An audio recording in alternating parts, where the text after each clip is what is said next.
안녕하세요. 광주 장애예술인 지원협회가 주관하고 광주문화재단이 후원하는 온라인 드라마 미디어 전시회 다시 봄봄 유튜브로 함께하고 계십니다. 안녕하세요. 저는 오늘 사회를 맡은 아나운서 정세윤입니다. 반갑습니다. 자, 서구문화센터 2층 전시실에서 이렇게 여러분들과 함께하고 있는데요. 정부의 코로나19 방역 수칙 잘 지키면서 온라인으로 함께하고 있다는 점 안내드립니다. 자, 제가 지금 여기 현장에 나와 있는데 옆쪽을 보니까요, 이렇게 전시된 작품들이 한눈에 보이는데요. 굉장히 다양한 작품들, 그리고 작품성 있는 작품들이 많이 출품이 되었습니다. 장르도 굉장히 다양한데요. 오늘 이곳에 출품된 작품들은 광주 전남에서 활동하는 우수 중견 작가들이 출품한 작품들입니다. 작가님 그리고 우리 회원분들이 모두 쟁쟁한 프로필을 가지고 작품을 출품을 했는데요. 그 가운데 엄선된 작품들 이렇게 전시를 했고요. 여러분들과 함께 영상으로 공유하고 있습니다.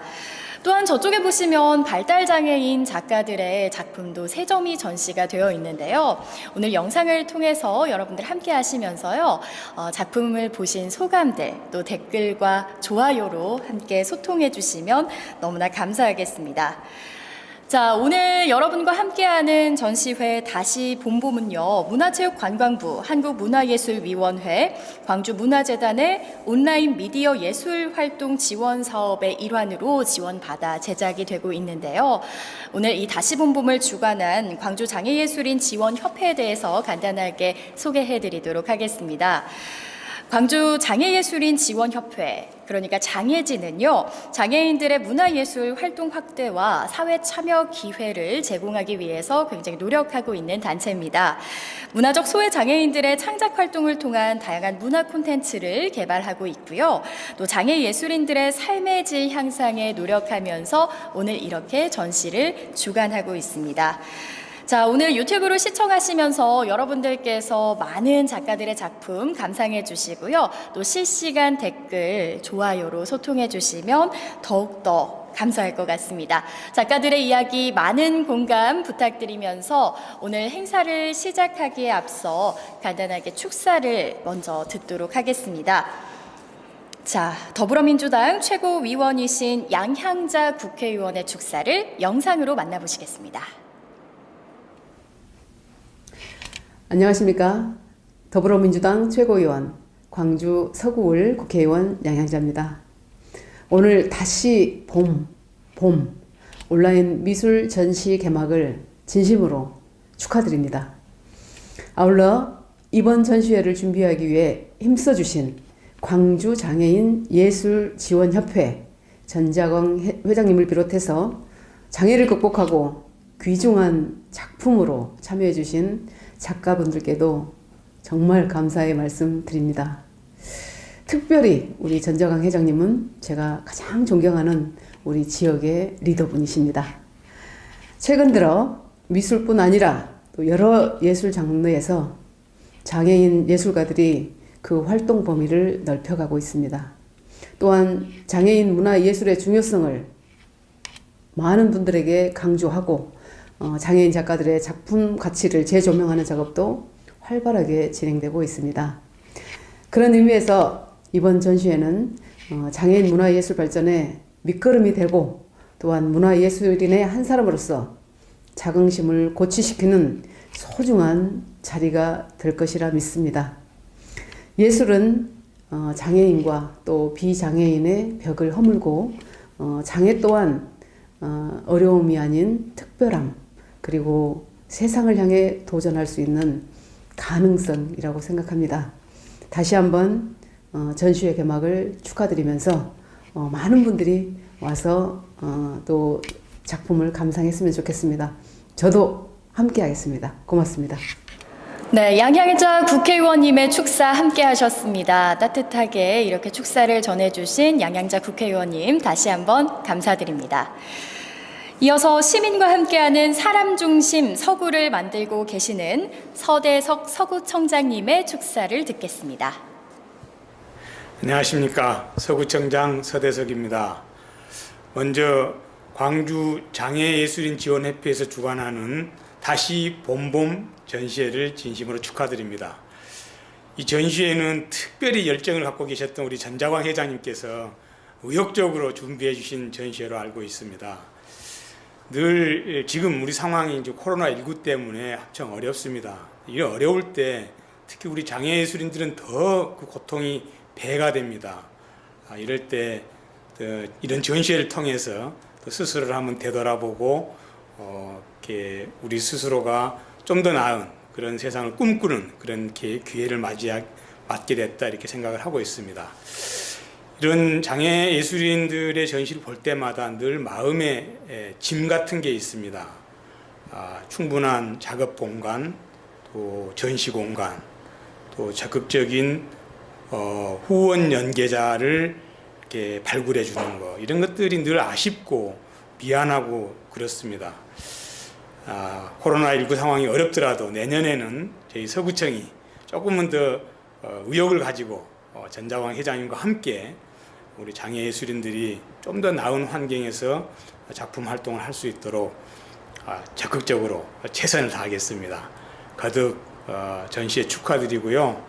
또 연말에 다들 코로나19가 어렵다고 해가지고 송년 모임도 못하게 하고 또 성탄절도 아주 축소해서 하게 되고 이렇습니다.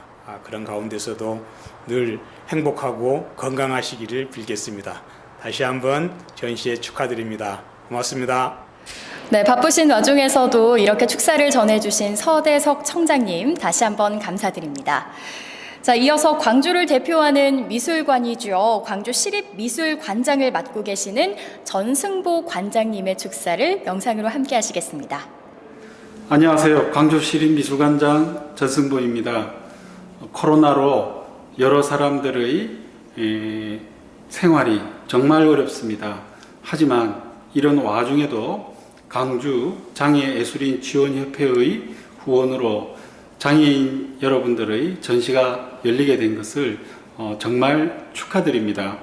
이렇게 어렵고 서로가 만나기 힘든 시절에 온라인으로 서로가 만든 예술 작품들을 같이 보면서 즐거워할 수 있다는 것이 또 다른 기쁨이라고 하겠습니다.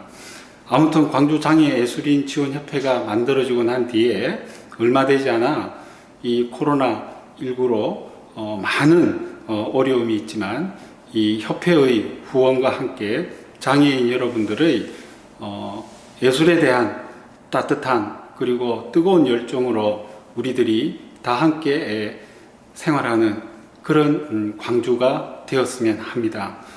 다시 한번 전시를 축하드리고요. 광주 장애예술인 지원협회의 무궁한 발전을 기원합니다. 고맙습니다. 광주 시립미술관장이신 전승보 관장님의 축사 함께 하셨고요.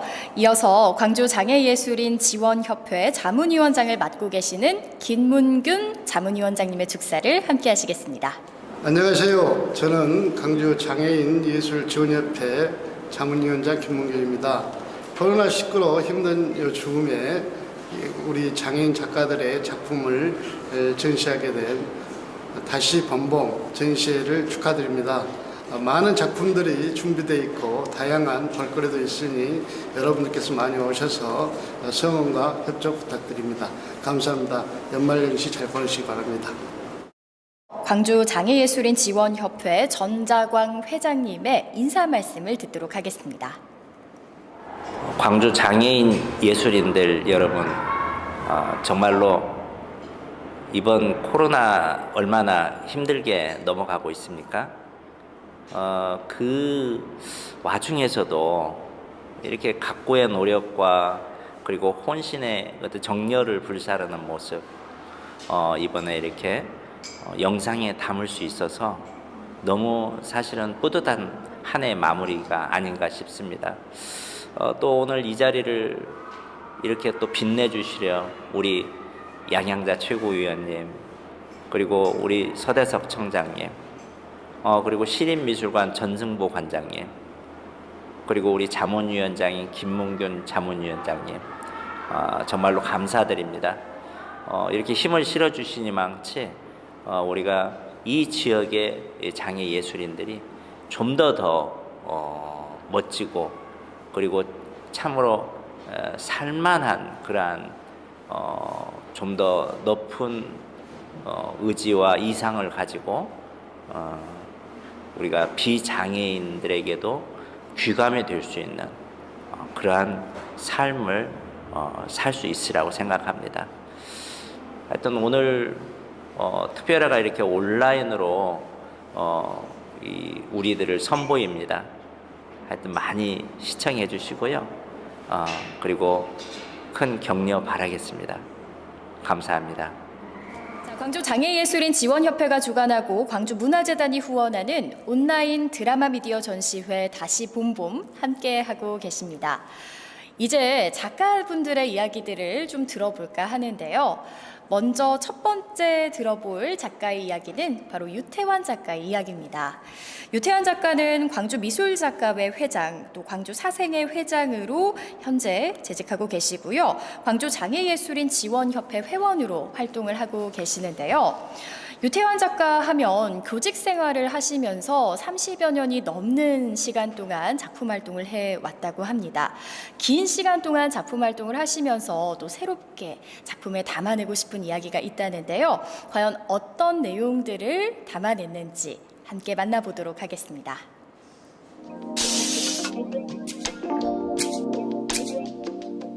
유태환 작가는 밝고 화려한 빨간색의 화풍을 통하여 내면의 모습을 보여주는 듯 화려한 색으로 작품을 표현하고 있습니다. 교직 생활 33년을 통하여 알차게 활동하는 그는 현재 광주 사생회 회장으로 활발하게 활동하고 있습니다.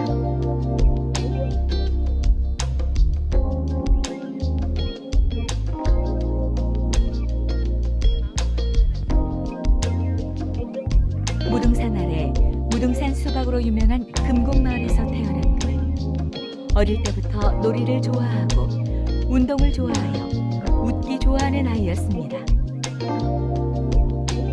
그러나 운동하면서 다리를 다친 것을 계기로 마음의 우울과 슬픔으로 좌절하였습니다. 성장함에 따라 중학생 시절에 함께한 형의 도움으로 그림을 가까이 하기 시작하여 그림을 접하게 되었습니다.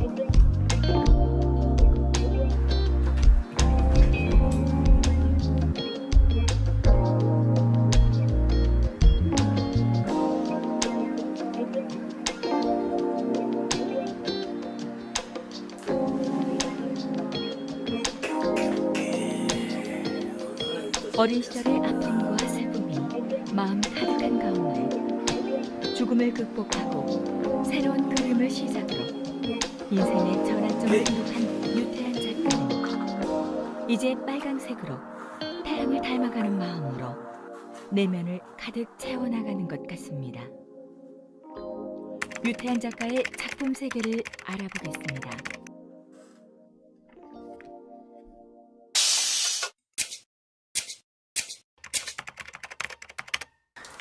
80년대 초에 했던 작품들입니다.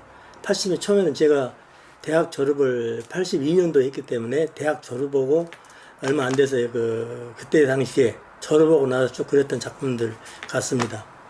그때는 대학 시절이라든가 대학원 다닐 때인데 화가라면은 정물화도 잘 그려야 되고 풍경화도 해야 되고 인물화도 해야 되고 또 뭔가 좀 추상적인 작업도 해야 되고 이렇게 다양하게 해야 한다고 그렇게 생각을 했고 그런 식으로 작품 활동을 해왔어요. 그러니까 뭐 하나만 이렇게 쭉 하는 게 아니고 다양하게 아직은 학창 시절이고 뭔가 좀 이렇게 배우는 과정이라 여러 가지를 해야 한다고 그렇게 배워왔고 또 그렇게 생각을 했기 때문에 그때 당시에 그랬던 인물이에요. 제가 표현하고 싶은 것은 뭔가 이렇게 토속적이고 뭔가 이렇게 그 된장국물 날 수 있는 그런 느낌을 표현한다고 표현했는데 보니까 상당히 우울했어요. 이렇게 그림 자체가 좀 침울했고 어두웠고 그러다가 아프고 나서 그 아픔을 이겨내기 위해서 뭔가 좀 활력을 찾고 싶더라고요. 그래서 그림을 그린데 그림도 그냥 그런 어떤 그 묵은 때 같은 그런 것보다는 그걸 그냥 걷어차고 뭔가 희망적이고 뭔가를 이렇게 좀 나타낼 수 있는 그런 좀 밝은 색깔을 이렇게 한번 쓰고 싶다는 그런 생각이 들었어요. 밝은 색깔 중에서도 강렬한 이렇게 강한 색깔을 쓰고 싶어가지고 그때부터 이제 어떤 대상을 붉은색이라는 것을 놓고 일단 보기 시작합니다. 이렇게 해가지고 붉은색으로 빨간색으로 이렇게 전부 다 이렇게 표현을 하고 있습니다. 그런 식으로 뭔가 좀 밝고 좀 뭔가 좀 희망적이고 좀 뭔가 또 우리 그 빨간색이 가지고 있는 느낌이라는 것이 여러 가지가 있잖아요. 뭔가 따뜻한 것도 있고 또 뭔가 그 불을 또 상징하기도 하고 이런 것들 해서 지금 현재 붉은색으로 이렇게 그림을 그리고 있다는 것에 대해서는 그냥 제 나름대로는 상당히 좀 자부심을 갖고 있고 좀 재미가 있어요. 그래서 이렇게 그리고 있습니다. 어렸을 때부터 그림을 그리는 걸 되게 좋아했었는데 마침 언니 소개로 유태환 선생님을 뵙게 됐어요. 그리고 개인 레슨도 해주시고 항상 그림 볼 줄 아는 눈도 키워주셨어요. 선한 영향력을 주신 유태환 선생님 감사합니다. 고등학교 때 연사님이신데요. 그때 엄청 제가 존경하시는 분이셨어요. 우연치 않게 선생님을 사이에서 뵙게 됐는데 제가 그때부터 그림의 변화를 제가 봤다면 처음에는 좀 뭐랄까 되게 어둡게 표현을 하시고 또 어느 때 봤을 때는 엄청 밝아지시고 또 어느 날에는 또 이렇게 톤이 또 어두워지시고 이러시더라고요. 그래서 이게 선생님의 그 삶이지 않나 이런 생각을 되게 많이 했어요. 그래서 요즘에 또 돌아와서 보니 선생님 그림이 너무너무 화려한 거예요. 그래서 선생님 정말 이렇게 연세가 드셔도 되게 열정적이시고 그림에 대한 게 그렇게 있으시구나 그런 생각을 진짜 많이 네, 하고 두 번째로 들어볼 작가의 이야기 바로 박동신 화백이 되겠는데요. 박동신 화백의 그림이라고 하면 맨드라미를 떠올리시는 분들이 많을 겁니다. 조선대학교 미대를 졸업하시고 굉장히 팬층이 두텁기로 유명한 작가 중에 한 분인데요. 또 특히나 따님에 대한 사랑이 각별해서 열정적으로 작품 활동을 하고 계시는 분이기도 합니다. 과연 박동신 화백의 이야기는 어떤 이야기가 담겨 있을지 함께 만나보시죠.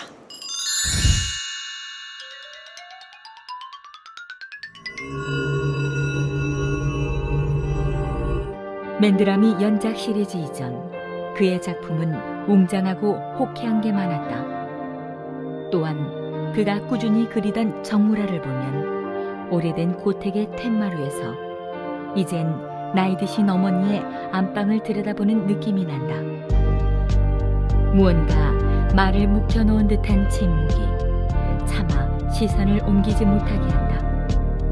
고령성 부전장애가 있는 박화백은 젊은 시절은 마치 백마처럼 싱싱하고 기세가 있었다. 시간이 흐르며 몸뚱아리는 조여들 듯 그를 억압해왔지만 마치 맷돌에 오래 갈아낸 듯한 그의 칼라들은 오히려 묵직하고 깊어져 간다. 평생 숱한 작품을 그려준 오른팔이 결국 고장이 났을 때도 그는 무기력에 빠지지 않고 오히려 남아있는 왼팔에 감사했다. 그 왼팔의 각고의 노력으로 다시 맨드라미들이 피어났다.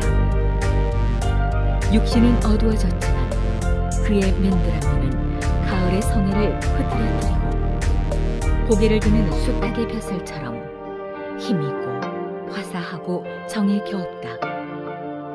심하게 아프고 다시 일어설수록 그의 작품은 자유를 얻고 윤택해졌다. 수백 년 주인은 바뀌어가도 살인문가에서 살아나고 또 살아나기를 거듭하는 맨드라미처럼 시간에서 자유를 얻는다.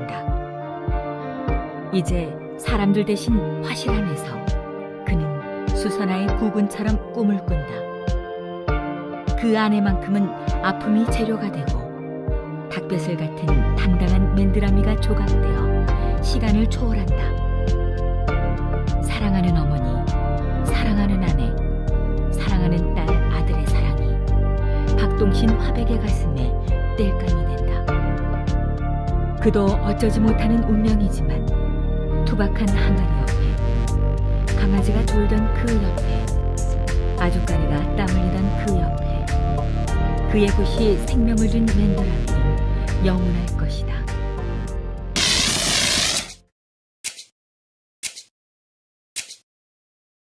우리 내가 80년대 후반, 90년대에 주로 세국이 많이 했어요. 뭐좀 불편해서 앉아서 그냥 하는 그게 뭐가 성류 그런 물건들 자주 했고 요 인형이 있는데 인형은 그때는 다 자신이라고 생각하고 이제 인형을 그렸는데 이 그림은 아마 90년도 초반에 했던 그 가을에 했던 것 같아요. 제 날짜가 23일이었는데 그건 잘 모르겠는데 그때 뭐가 있었어 그때. 이게 그런 식으로 그림을 그렸어요. 그때 보면은 이 별 눈 높이가 좀 높게 저것도 기억이 나네요.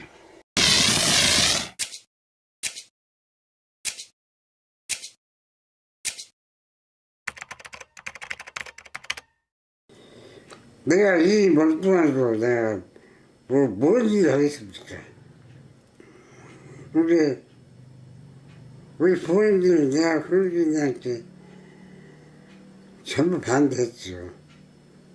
응? 그 어려운 일을, 응? 동생들도 또 네가 할지 아니 모르니 그냥 네가 언제, 응? 돈 벌어서 동생들 할 수 있냐.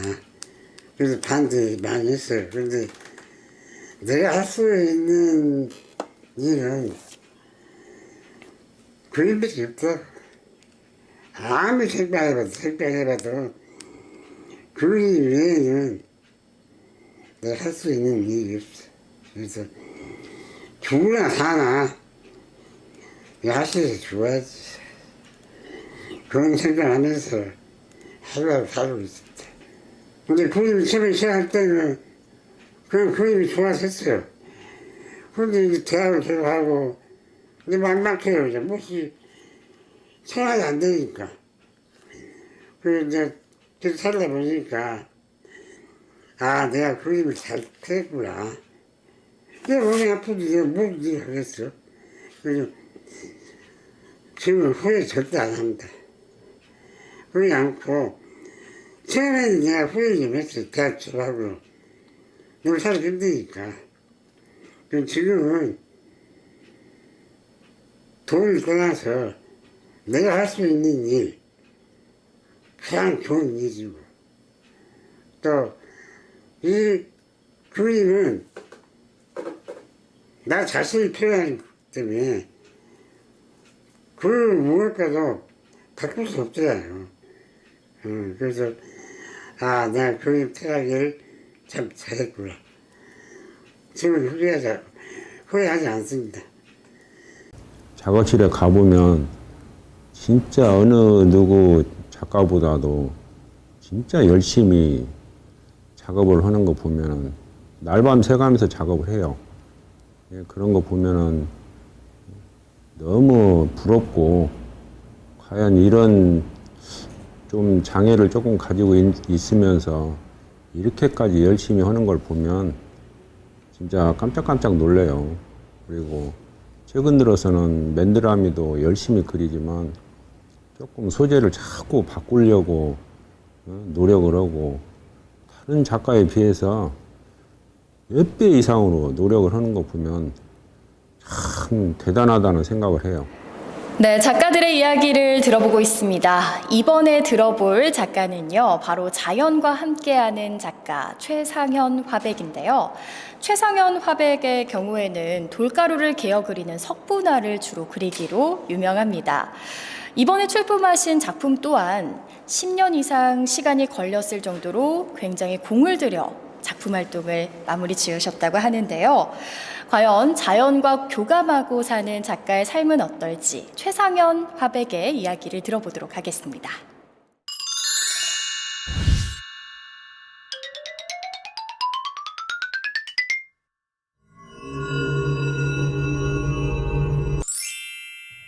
나이에 비해 최상현 화백은 몸이 몹시 가볍다. 마치 무등산의 구름처럼 가볍고 백일홍처럼 마음도 가볍다. 석분화로 돌가루를 개어 그리는 그의 작품은 담담하다. 숱한 작품을 그리다 신선이라도 될 것 같다. 무효등등 견줄 수 없이 가장 높은 무등산처럼, 만인평등 사상을 간직한 무등산처럼 그의 작품은 자연 속 깊이 자유롭게 비행하다. 자유롭게 형체를 해체하고 깊은 신비로움에 머무른다. 무등산에서 만나는 모든 인연이 통하고 통하여서 무문간에서 합장을 하듯 새로운 모티브가 된다.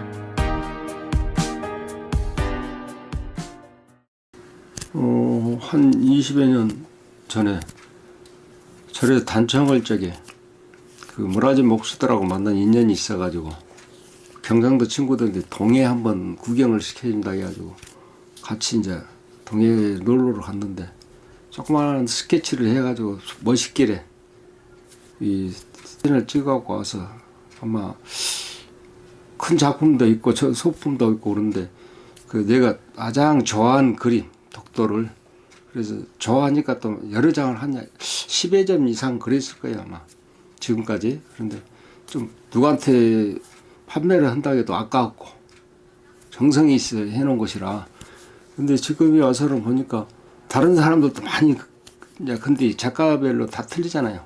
이건 석체하고 이제 분체를 주로 많이 쓰니까 동양화 쪽에서는 울뚝불뚝해요. 손으로 만져보면 거칠거칠하고 너무 심하게 하면 이제 떨어질 염려도 있고 그래서는 어느 정도 이제 적당한 그 두께로 해서 이제 만들어내는데 너무 두꺼우면 또 갈라지고 그래서 그 작품 그 풀 같은 것을 악교 같은 것을 접착을 잘해야 돼. 너무 접착이 강해버리면 터져버리니까 이제 그것이 장단점이 있어요. 그러니까 많이 안 해본 사람들 그것을 잘 몰라요. 그래서 이제 그 작업을 하다 다른 작업을 하려면 재미가 없어서 못 하겠어. 이제 돈은 많이 들어간데 이 작품이 근데 이제 가벼워 색깔이 다른 동양화 작품들을 보면은 근데 이제 이거에 취미가 맞추니까 그림 봐더라도 그냥 뭐 동양화 튜브 같은 걸 쓸 수가 없어요. 또 색깔로도 안 보이고 눈에 내 양이 안 차니까 그렇게 해서 이제 동해 구경 갔다 와서 이제 작업을 했던 것이 지금까지 30년 전에 그렸던 것이 지금도 하나씩 그리고 있어요. 단청을 할 때 쓰는 재료들도 많이 들어가고 주로 옛날에 이제 그 궁중에서 쓰는 돌가루로 있죠. 그 석체를 많이 또 만져보시면은 우들투들할 거예요. 이제 그런 점에서 눈의 시각 면에서도 강약이 보여요. 두께가. 그리고 이제 질리들 않고 색이. 이제 햇빛이 보면은 그림이 또 맑게 보이고 또 비 온 날은 좀 어둡게 보이고 그래. 이 특성이 이 작품들이 악교를 많이 쓰기 때문에 이제 많이 이제 조절한 사람도 요즘에는 많이 있어요. 그래서 나만 한 게 아니라 그래서 그런데 이제 미를 빠져가지고 돈은 없는데 그런 색깔도 사다가 또 쓰고 또 내가 채집해서 만들어도 쓰기도 하고 지금 그렇습니다. 최상현 작가님의 작품을 설명해 드리자면 최상현 작가의 작품은 비구상적이면서 상당히 추상적인 그런 그 느낌을 갖는 작품으로 생각이 됩니다. 자연이나 일반적인 작품들도 자기의 생각과 관념적인 내용으로 가지고 자연을 보면서 아름다움을 창조하는 그런 작가로 생각이 됩니다.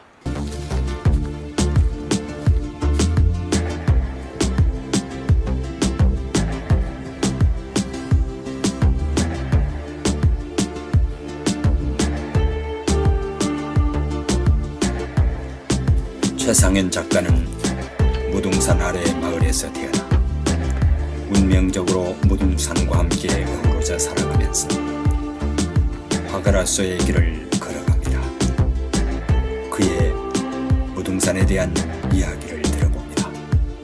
산을 올라오면 나는 기분 자체가 업그레이드된 것 같아가지고 모든 복잡한 것을 싹 잃어버리고 딱 내려가서 집에 가서 작업할 때 그때 기분이 제일.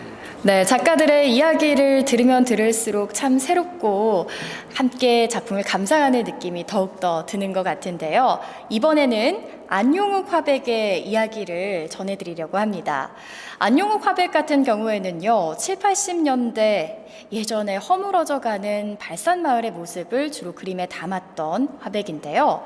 최근에는 소나무와 달과 같은 이미지들을 작품에 담고 있습니다. 자신을 소나무로 승화시킨 작품 소나무를 출품했다고 하는데요. 과연 어떤 이야기들이 담겨 있을지 함께 만나보시죠.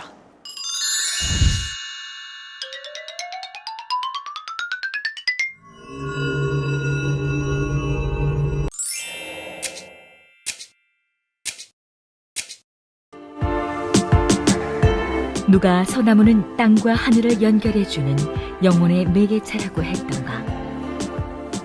이 땅 위에서 살면서 결코 만만치 않은 인생을 살았던 안용욱 화백은 자신을 소나무로 승화시켰다. 결코 그 인생은 한가롭지 못했고 여러 갈래 풍상을 거듭한 터이나 그의 소나무 연작에 자주 보이는 달은 아마 그런 희망의 표현이 아닌가 싶다. 때로는 좌절을 술로 풀고자도 하고 취하선 모양 술이 흥이 되어 소나무에 유려한 굴곡을 더하기도 하였으나 노년에 다다를수록 내면에 나오는 그 소나무의 진한 향기만으로 만족하여진다. 변하지 않는 푸르름, 자연의 음률을 따라 자유로이 휘어진 굴곡, 그리고 수만 년 우리 DNA에 남아있는 자연스러운 모습.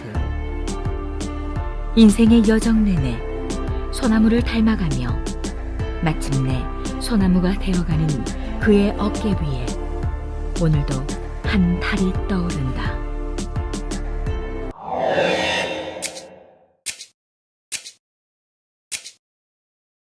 제가 90년도부터 지금까지 꼭 그림을 그렸습니다만 소위 말하면 70, 80 세대라고 그럴까요? 그때부터 작업을 해왔습니다. 그러나 그때도 꾸준히 제 마음속에 테마를 갖고 있는 것은 변들이 도심을 살짝 벗어나는 외곽지대, 소위 말하는 달동네라고 그러죠.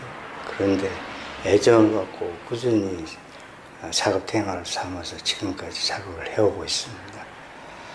그 당시에는 모든 게 부족하고 결핍했지만 그걸 저희들은 모르고 지나왔어요. 그게 결핍인지 가난인지 빈곤인지를 모르고 지나간 시대입니다.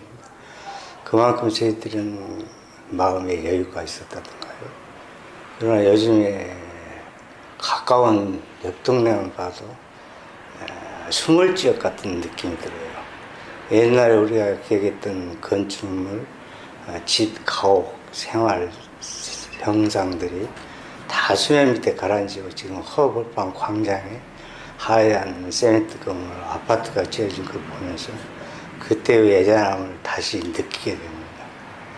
그동안에 꾸준히 월산동, 산수동, 계림동 완전 외곽지대죠. 양동, 발산부락, 지산동 등등을 돌아다니면서 사진 촬영을 꾸준히 해오면서 그 사진을 기본 테마로 해서 작업을 구성해 왔습니다. 이 작품은 벌써 한 10여 년 전에 그린 작품인데 지금 양동 발산부락이죠. 지금 현재 이 흔적도 없이 아파트가 들어서 있는 광경입니다.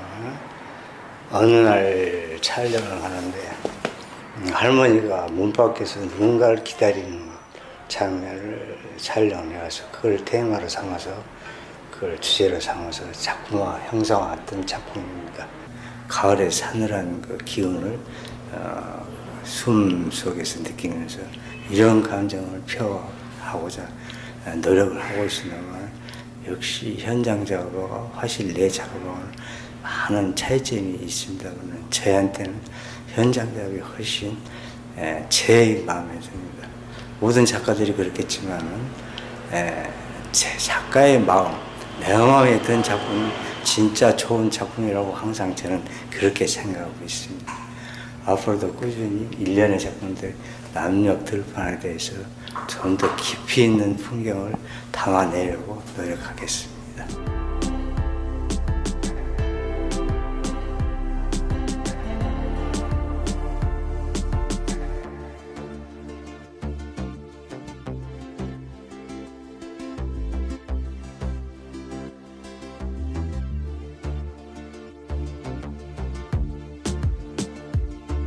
네, 이번 아나백님의 전시를 보면서 특별히 저에게 이제 감동이 있는 것은 풍경의 사계를 그리신 것 같은데 정말 그림을 보면서 과거에 어렸을 때 어떤 추억이 떠오르고 또 어떤 그 시골이나 어떤 우리나라의 어떤 그 정서적인 풍경이 그대로 이렇게 잘 묻어나와 있는 것 같아서 포근하고 또 그림을 보면서 그림 안으로 이렇게 동화되어 가는 그런 느낌이 저에게는 있습니다. 그래서 너무 그림이 참 마음에 와닿습니다.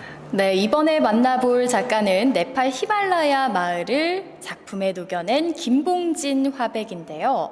김봉진 화백 같은 경우에는 한국청각장애인 회장을 역임하고 있어 세계적으로 농아인 화가들과도 많은 교류를 맺고 있습니다. 러시아, 태국, 인도 등 다양한 국적의 또 농아인 화가들과 SNS로 서로 소통하며 굉장히 활발한 작품 활동을 하고 있는데요. 과연 그의 작품 세계는 어떠한 모습을 가지고 있을지 김봉진 화백의 이야기 들어보도록 하겠습니다.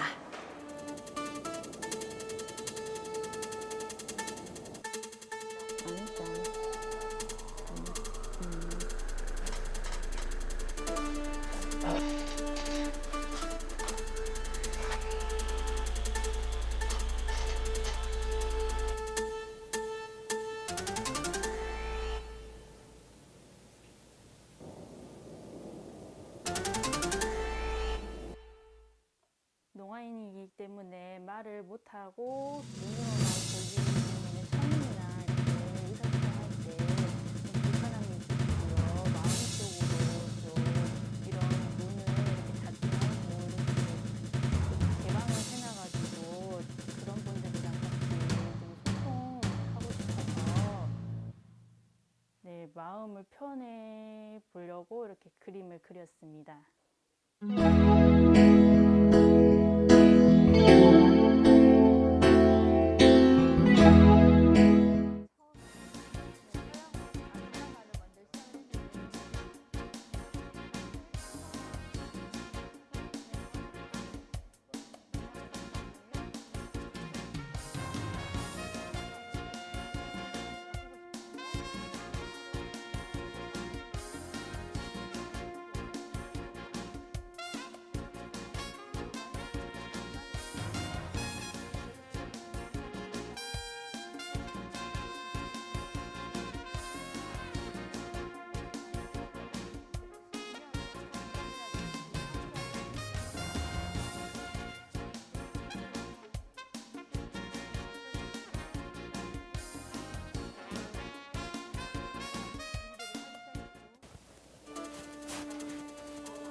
손재질을 해서 생기는 그 돈으로 생활을 했다면 또 부모님께서 생활비를 좀 주셔가지고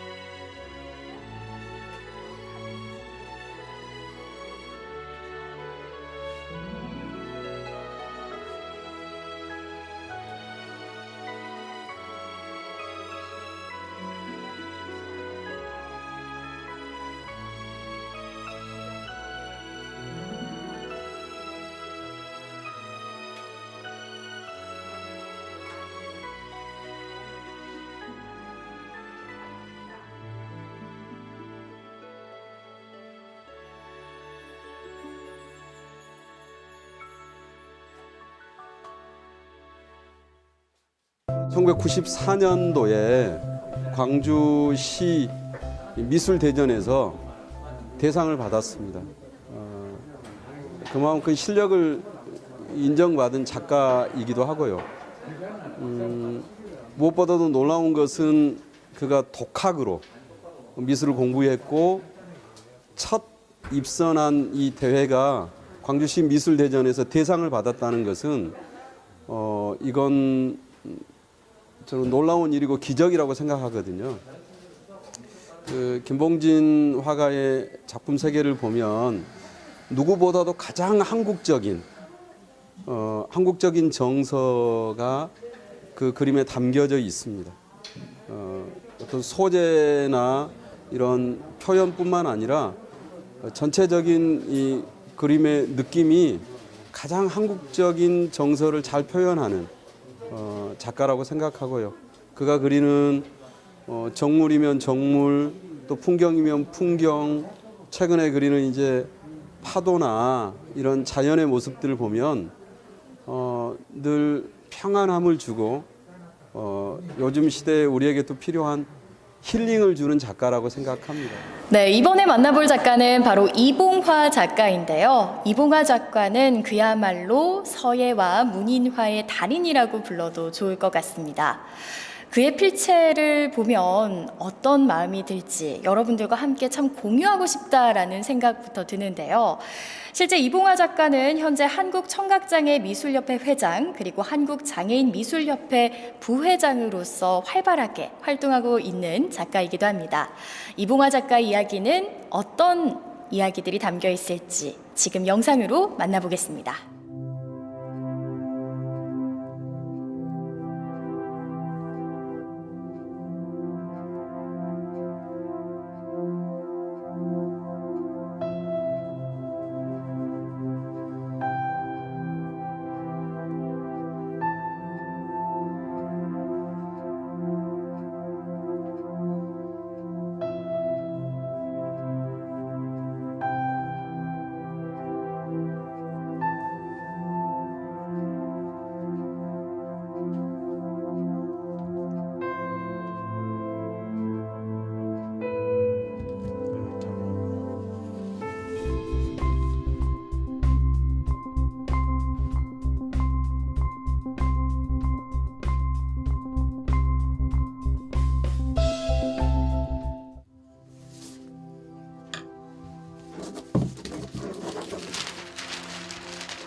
어려운 방식으로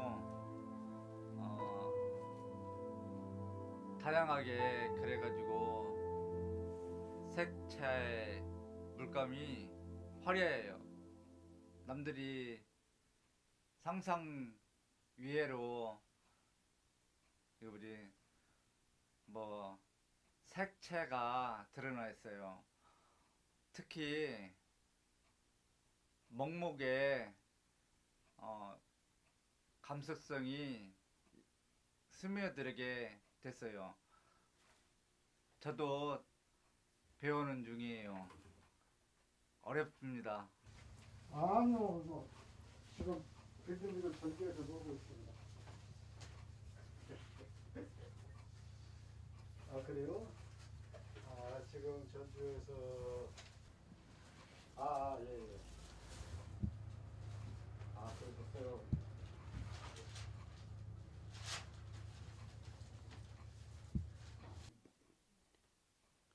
작품을 대도 공부를 하다 보니까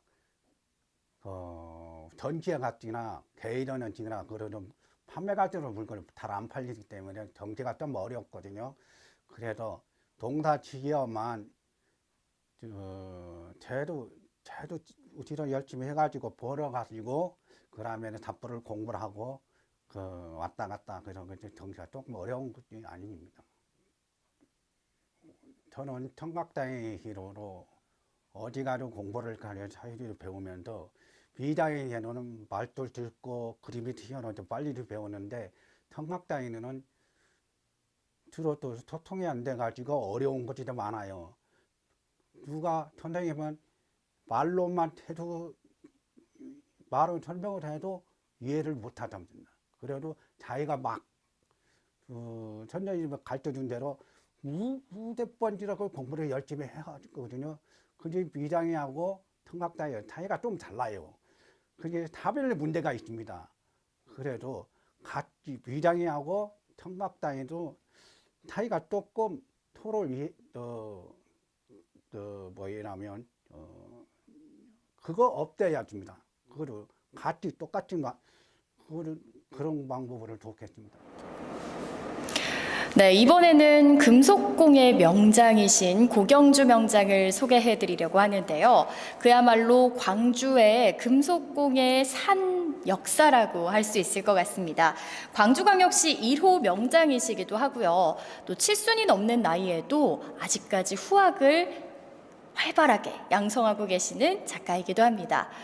고경주 명장의 멋진 작품, 그리고 고경주 명장의 이야기를 지금 바로 영상으로 만나보시죠.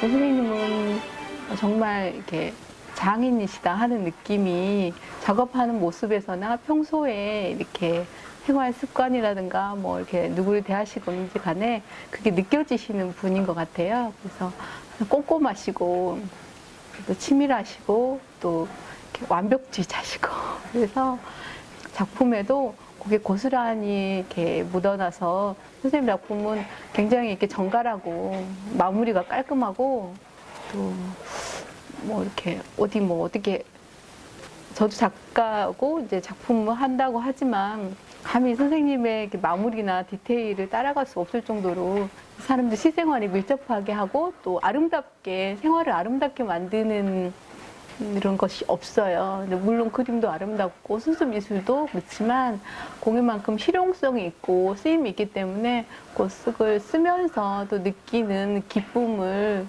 느껴보시길 권해보고 싶습니다.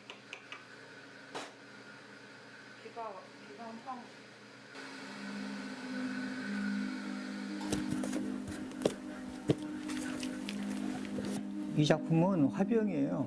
화병. 1980년 5.18 민주화 운동이 일어났을 때 그걸 실제 겪으면서 아 이거는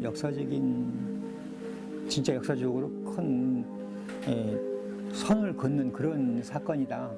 그래서 이걸 자료를 꼭 남겨야 되겠다고 해서 디자인해서 만든 건데 원래 화병은 물을 담는 거 아닙니까?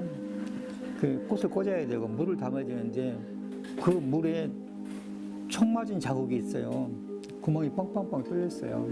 그래서 이게 총을 맞게 구멍을 뻥뻥 뚫렸는데도 물이 안 새게 하려면 결국은 요거는 안에가 비어 있고 안에 다 차야 돼요. 그래서 파이프 같은 형태를 취한 것이고 지금 전체적으로 화병의 구도를 보면 이게 화병이 이렇게 동그랗게 돼야 되는데 이렇게 납작해졌어요. 뒤에가. 요거는 군홧발에 밟힌 겁니다. 그리고 여기 이렇게 흐르지 이렇게 뭐가 흘러. 이거는 결국 그 수많은 목숨이 흘린 피, 또 이 구멍마다 총 맞아서 흘린 구멍마다 전부 피가 흘렀을 텐데 또 칼로 찔린 자국마다 피가 흘렀을 텐데 그 뒤로 계속 그 자리에서는 꽃이 피고 새싹이 돋아날 것이다 하는 뜻으로 여기에 쭉 돌면 녹색도 같이 있는 거예요. 그래서 여기는 앞으로는 이런 사건이 없이 평화로운 그런 시대가 왔으면 또 그 순간의 역사를 증언하는 그런 작품으로 만들어서 이게 이렇게 납작하게 늘렸고 이 지금 입구만 크게 지금 솟아올라서 딱 퍼져 있어요. 이거는 그때 그 사람들이 외쳤던 함성을 지금 표출한 겁니다. 그래서 어째 왜 화병이 납작해 그런 사람들이 있는데 이거는 밟혀서 그런다. 그리고 그 목소리가 얼마나 컸으면 이렇게 쭉 올라와서 외쳤을까 하는 것. 그래서 이 작품명이 5월 그날이 다시 오면 이거는 영원히 우리가 꼭 새겨둬야 될 교훈이다. 이렇게 생각을 하고 작품을 만드는 겁니다. 제작 기간은 2년 걸렸어요. 근데 내가 이제 상품을 만드는 일을 하고 쉬는 날 이 작업을 했기 때문에 2년이라는 기간이 걸렸고 또 만들었어도 바로 발표를 못했어요. 왜냐하면 그때는 말을 잘못하면 잡혀가는 시대였어요. 그래서 이 작품의 이 작품명이나 발표도 몇 년이 지난 다음에 민주화 운동이라는 명칭이 국회에서 통과된 뒤에 이 작품을 네, 마지막으로 만나볼 작가는 바로 조규열 장인입니다. 5.7과 나전에 본인의 인생을 고스란히 바친 작가이기도 한데요. 현재 우리나라에 굉장히 전통을 이어오고 있는 한 작가라고도 생각하시면 될 것 같습니다. 본업을 하고 난 뒤 남는 시간을 이용해서 꾸준하게 30-40년 동안 작품 활동을 해온 그의 작품, 그야말로 예술 작품이라고 칭하고 싶습니다. 조규열 장인의 작품 활동 모습 함께 보시죠.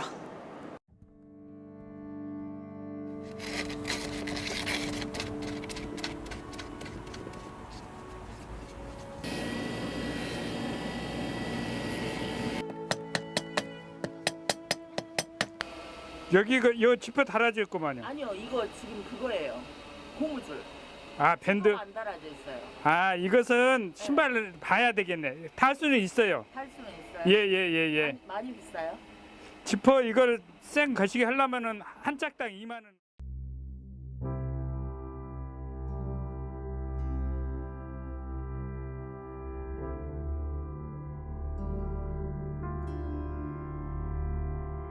원래 어렸을 때 3살 때 소아마비에다가 이제 중도에서 골수염으로 이렇게 절단해가지고 여기는 의족이에요.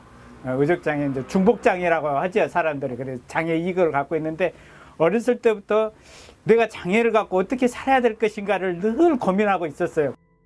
청소년 시절에 길을 가는데 아마 그가 공장이었어요. 공장인데 담벼락에 물을 흠뻑 젖은 그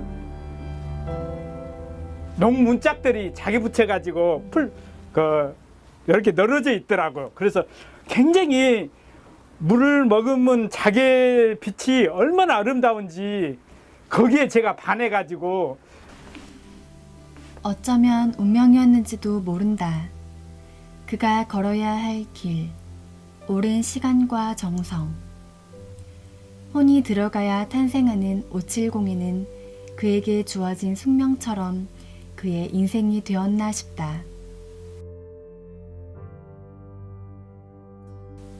오칠을 하면 독성이 없고 부패 방지와 항균 효과가 뛰어나서 수백 년 거뜬히 보관이 가능하다는 게 현대과학이 밝힌 오체 효능이다. 구두 수선을 하면서도 제가 그 낮은 칙 570을 정말로 너무나 저한테는 제 적성에 맞아요. 이게. 대통령으로서 국민 여러분에게 참으로 송구스러울 뿐입니다. 우리 모두가 다시 한번 허리띠를 졸라매고 고통을 분담하여 위기 극복에 나서야 할 때입니다.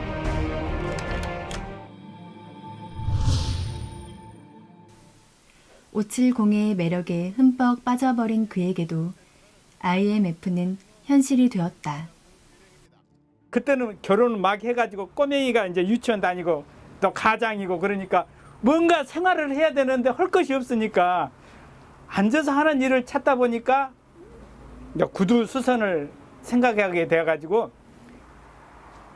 거기서 이제 좀 배워가지고 여기 구두 박스를 하게 됐어요. 하게 됐는데 이걸 수선을 한다니까 집사람이 이제 배워가지고 무엇을 하냐고 엄청 말렸어요. 너무 신발 다 베린다고. 20여 년을 꾸준히 구두 수선하면서도 작품 활동을 해온 조규열 작가. 작품을 만들듯 구두 수선에도 최선을 다한다.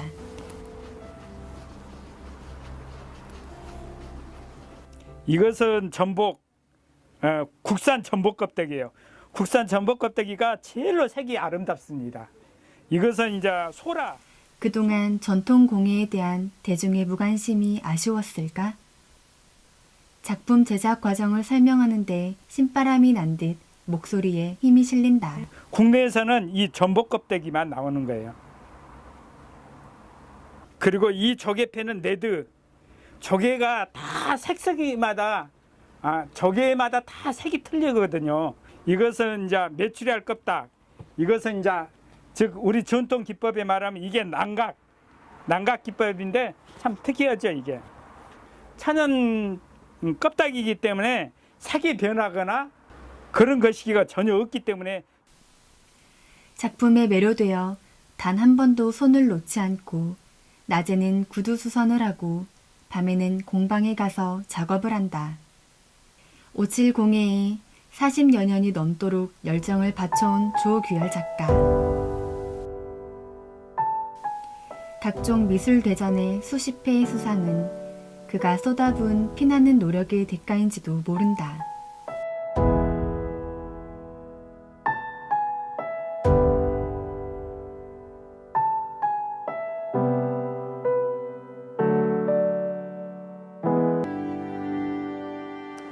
자, 다시 봄봄 전시회에 함께 참여해주신 작가분들 중 8분의 작가님들의 이야기를 함께 들어봤습니다. 오늘 이곳 전시회에는요, 이 8분의 작가님들 외에도 모두 18분의 작가님들이 30점이 넘는 작품을 출품해 굉장히 다채로운 작품들을 보여주고 있는데요. 특히 발달장애인 작가분들의 작품 3점도 함께 전시가 되어 있습니다. 한 분 한 분 이 작가님들의 작품을 살펴보면서 조금 더 이야기를 나눠보았으면 좋겠는데요. 제가 직접 돌아다니면서 함께 이야기도 들어보고요. 작품을 자세하게 살펴보도록 하겠습니다. 함께 가시죠. 네, 제가 전시실을 차근차근 둘러보면서 작가님들의 작품을 하나씩 좀 소개를 해드리려고 하는데요. 먼저 이쪽에 놓여있는 작품은요, 신의 작가 최가영 작가님의 작품이라고 합니다. 최가영 작가님은 실제 현재 발달장애인으로서 작품 활동 꾸준히 이어오고 있는데요. 작가님의 착한 마음으로 열심히 또 많은 작품 활동을 하고 계시는 특징을 가지고 있습니다. 국화 작품 만나봤고요. 옆으로 쭉 가보도록 하겠습니다. 김은하 작가님의 작품이죠. 굉장히 또 색다른 느낌의 장르로 작품을 이렇게 만들어봤습니다. 이쪽에 보니까 천년을 이별한들 사랑이 변할까라고 직접 적어주신 문구가 또 인상이 깊은데요. 이제 김은하 작가님의 작품이 하나가 더 있습니다. 이쪽에도 역시 멋진 작품들이 이렇게 전시가 되어 있고요. 한자와 함께 김은하 작가님은 여기 니마 그 강을 건너지 마오 라고 또 한글로 한마디씩 적어주신 게 특징인 것 같아요. 또 옆으로 한번 가볼까요? 와, 이 작품은 정말 두 눈을 뗄 수 없게 만드는 그런 작품이 아닌가 싶은데요. 이 작품 역시 지금 코로나 블루 탈출 음악대라는 제목으로 출품이 되어 있는 김민주 작가님의 작품입니다. 신의 작가라고 하는데요.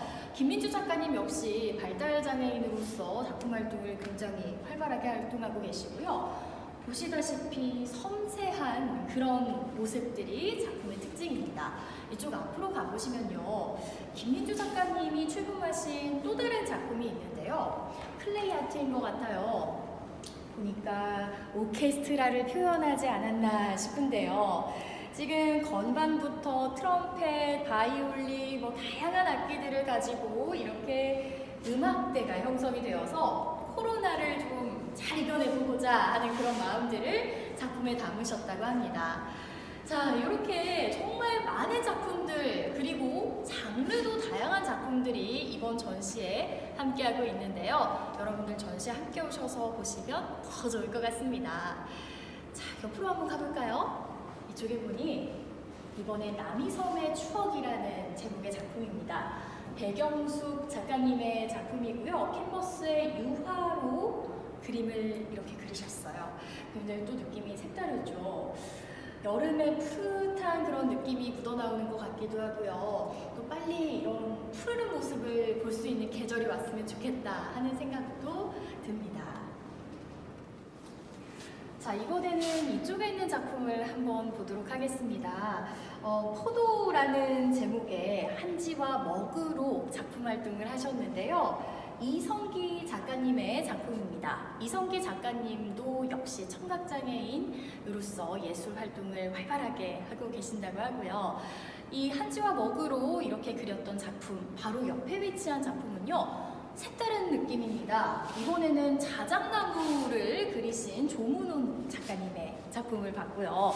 또 옆쪽으로 가보시면요. 다른 느낌이 아주 가득하죠. 이번엔 순천만이라는 작품입니다. 정경혜 작가님이 좀 이렇게 큰 사이즈로 시원하게 순천만의 모습을 좀 그림에 담아봤다면요. 옆으로 넘어가셔서 정경혜 작가님의 또 다른 작품이 기다리고 있죠. 기다림이라는 제목을 가지고 있는데 이곳 역시 바다네요. 바다의 풍경, 갈매기와 배가 이렇게 함께 보이면서 또 지금 바로 바다로 떠나고 싶은 그런 마음도 들게 하는 작품들입니다. 많은 작가들의 작품 전시가 되어 있는데요. 이곳에 오시면 또 양경모 작가님의 작품 2점이 나란히 전시가 되어 있네요. 하늘빛 구름이라는 제목으로 2점의 작품이 나란히 전시가 되어 있는데 양경모 작가님은 시각장애인으로서 개인전, 단체전 많은 작품 활동을 하시면서 현재 활발하게 작품 활동하고 계신다고 합니다. 자, 이렇게 지금까지 여러분들과 다시 본 봄 전시회 많은 작품들 또 작가님들의 이야기도 함께 들어봤는데요. 일부 작가님들의 이야기들 그리고 작품들은요 사전에 녹화가 되었다는 점 다시 한번 말씀드리면서 네, 광주 장애예술인 지원협회가 주관하고 광주문화재단이 후원한 온라인 드라마 미디어 전시회 다시 봄봄 유튜브로 여러분들과 함께했습니다. 오늘 이 자리에 찾아주신 많은 작가분들 그리고 시청해주신 모든 분들께 다시 한번 감사드리고요. 이 전시회 다시 봄봄은 광주 서구문화센터 2층 전시실에서 12월 21일까지 계속되오니 많은 성원과 관심 부탁드리도록 하겠습니다. 아울러 이 전시회를 주관하고 있는 또 그리고 오늘 끝까지 함께해 주신 광주 장애예술인 지원협회에도 여러분의 많은 관심과 성원 아낌없이 부탁드리도록 하겠습니다. 저는 지금까지 행사 진행을 함께한 아나운서 정세윤이었습니다. 시청해 주신 여러분 고맙습니다.